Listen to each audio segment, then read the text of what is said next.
ዛሬ እንግዲህ የማሳያችሁ ይሄንን የማሽን አጠቃቀም ነው። ኮፍያ እንሰራለን አብረን። እንደዚህ ያማረ ኮፍያ እንዴት እንደሰራሁበት ነው ማሳያችሁ።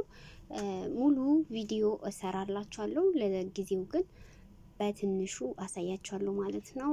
ላይክ፣ ሰብስክራይብ፣ ሼር ማድረግ አትርሱ።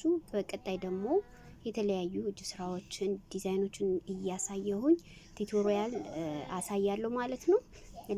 ፖስታለሁ። ቻናሌን ሰብስክራይብ ማድረግ አትርሱ። እያክሮቼት ነኝ።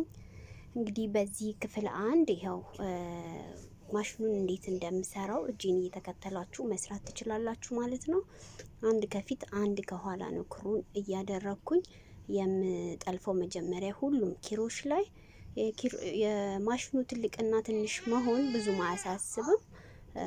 እንግዲህ በዚህ መሰረት ካያያዝኩ በኋላ ቀጥታ ሰራለሁ ማለት ነው። እና እንደዚህ የሚያማምሩ ዲዛይኖችን ያልጋ ልብስ፣ እንዲሁም አልባሳትን፣ እንዲሁም የሶፋም የመሶብም ሁሉንም ዲዛይኖች የክር ስራዎችን የማሳይበት ቻናል ነው። ሰብስክራይብ አድርጉ።